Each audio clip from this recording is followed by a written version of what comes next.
Avoir une boutique qui se charge rapidement est primordial si tu ne veux pas faire fuir tes clients. Effectivement, si maintenant quelqu'un arrive sur ta boutique et qu'elle met 50 millions à charger, bien sûr que la personne veut partir. Surtout dans un monde où l'attention diminue de plus en plus, les gens n'aiment plus attendre. Donc c'est pour ça qu'il faut absolument optimiser ton site. Et dans cette vidéo, je vais te donner quelques astuces pour améliorer la vitesse de ton site. C'est parti!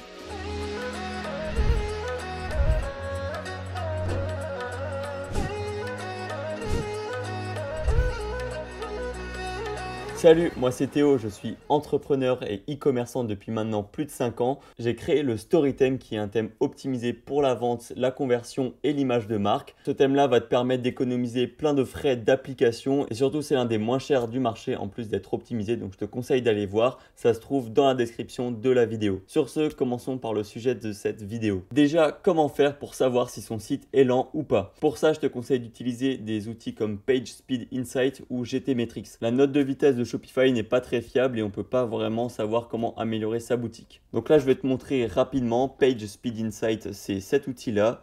Donc quand on va sur Google, c'est le premier lien. C'est un outil directement développé par Google. Donc vitesse de chargement, ça ressemble à ça. Et GTmetrix, pareil, premier lien. On met juste l'URL de sa boutique et on aura justement une note sur 100. Enfin une note, si tu as A, et ben c'est très bien. Après, tu as une note en pourcentage. Donc voilà, je te laisserai aller voir ça. C'est les deux sites que j'utilise pour justement voir la vitesse d'un site. Donc j'ai quelques astuces à te donner. La première qui paraît logique mais qui est quand même très importante, c'est de choisir un bon thème Shopify. Déjà, tu peux oublier tous les thèmes gratuits de Shopify. Ils sont généralement pas très optimisés. Donc je te conseille de te tourner vers un thème payant, peu importe un thème du Shopify App Store ou un thème indépendant comme le Storythème. Moi, bien évidemment, je vais te conseiller de prendre le Storythème parce qu'il y aura plein d'applications intégrées. Ça sera optimisé pour le mobile et l'ordinateur. Enfin bref, tu peux faire plein de choses. Donc je te conseillerais de prendre le Storythème. Après, à toi de voir, hein, si tu préfères un thème du Shopify App Store, c'est dans les 300, 400 euros, ça dépend le thème. Donc voilà, pour le thème, tu regarderas de ton côté. Pour l'astuce suivante, on va parler des images.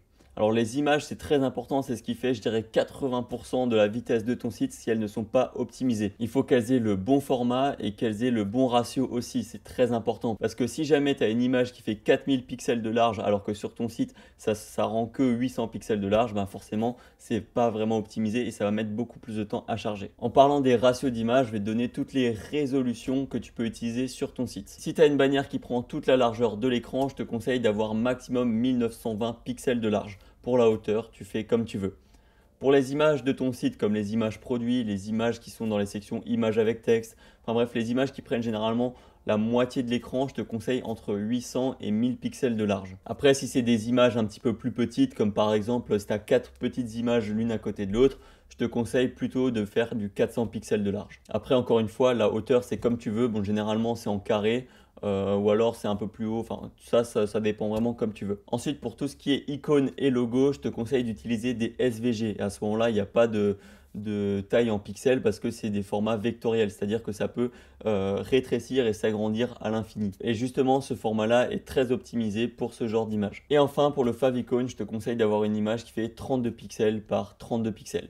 Je sais, c'est petit, mais bon, c'est un favicon et c'est le plus optimisé. Et pour optimiser ces images-là et les mettre au bon format, il existe des tonnes d'applications et d'outils sur Internet, mais moi, je te conseille d'utiliser celui qui est directement intégré au Storythème. Il est assez pratique, il est assez cool.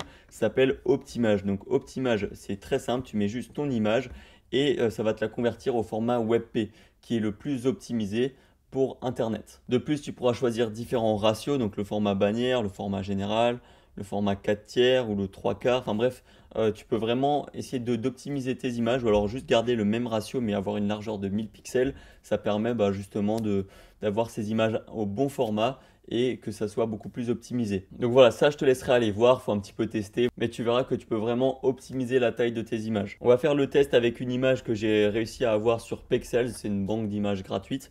Donc là on peut voir que la taille de l'image avant c'était 0,82 MO et là on passe à 0,40 et encore on n'a pas réduit la largeur parce que là comme tu le vois il y a une largeur de plus de 4000 pixels. Si maintenant on veut garder le même ratio mais avoir une largeur beaucoup plus petite, on va cliquer là-dessus Et là, on peut voir, on passe tout de suite à 0,04 MO.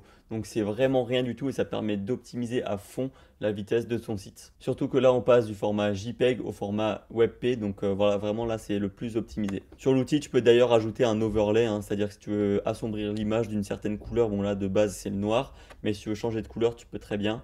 Mais bon, là, dans ce cas-là, on ne va pas l'utiliser. Mais tu peux voir que là, on a perdu 96% de taille d'image, donc c'est vraiment bien pour derrière le mettre sur ton site. Après, il suffira de le télécharger. Donc ça, c'est ce qui concernait les images. Maintenant, il y a encore d'autres astuces à prendre en compte, comme par exemple, il faut éviter d'avoir beaucoup d'applications sur sa boutique. Plus tu auras installé d'applications, plus ça va rajouter du code supplémentaire qui n'est pas forcément optimisé avec le reste de la boutique.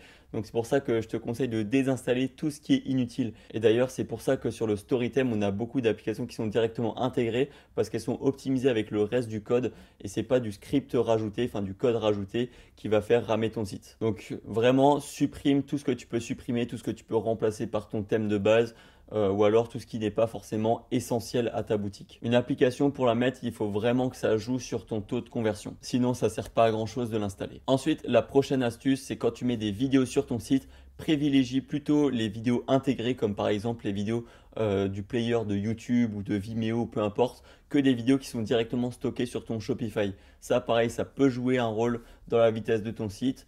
C'est pas ce qui est le plus flagrant, mais si tu veux optimiser vraiment jusqu'au bout, tu peux faire attention à ça. Et enfin, la dernière astuce, c'est éviter de laisser des sections en masqué sur Shopify. Alors, je vais te montrer.